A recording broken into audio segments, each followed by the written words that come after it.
Santa Maria Novella in Florence gives us a sense of the increased importance of both the monastic and the mendicant orders, mendicant meaning begging friars, during the 13th century.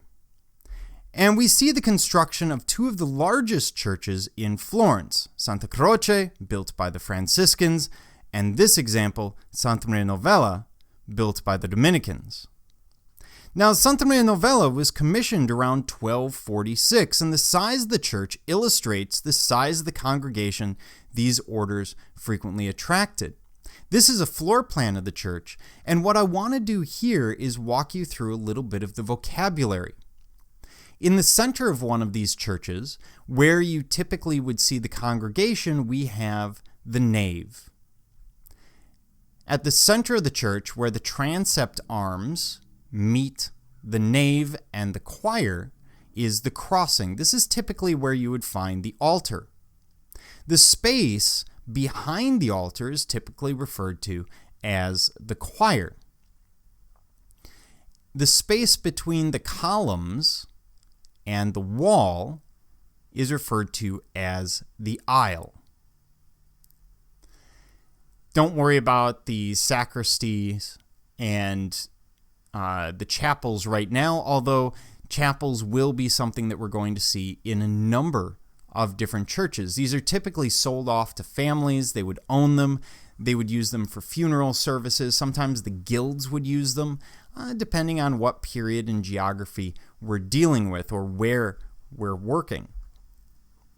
And when we look at the church, it looks nothing like the French Gothic, which, let me remind you, is happening at this time. We see small round windows known as oculi and marble striping along the arches, which punctuate the nave. Now, the striping is coming from Islam. It's a typical design idea that we see, for example, at the Great Mosque at Cordoba.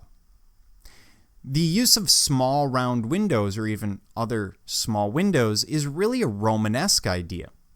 And here, as we stand in the church, we are standing in the nave. When these are built, traditionally there would not be pews and such here. It's oftentimes standing room only. This area, again, between the column and the wall, this is the aisle, and we're looking at the crossing. So that's where we're seeing the crucifixion as well as the altar. Everything behind it is the choir. And in this church, to give you an idea of how important it is, we're going to actually visit Santa Maria Novella at least 2 more times. Over on the left side, you will see a fresco. This is a very famous fresco by Masaccio, known as the Holy Trinity, something we will deal with in the next couple of chapters. Now, back to the history of Santa Maria Novella. Originally, there was a screen placed along the nave separating the friars from the public. It would have run right down the center here. Mass was celebrated at separate altars for each audience. Now, the screen will be removed in the mid-16th century, eventually to encourage greater lay participation. As I said, this is an important church. We're going to actually come back here to look at the facade as well as that fresco by Masaccio, because this facade will be particularly famously created by Alberti.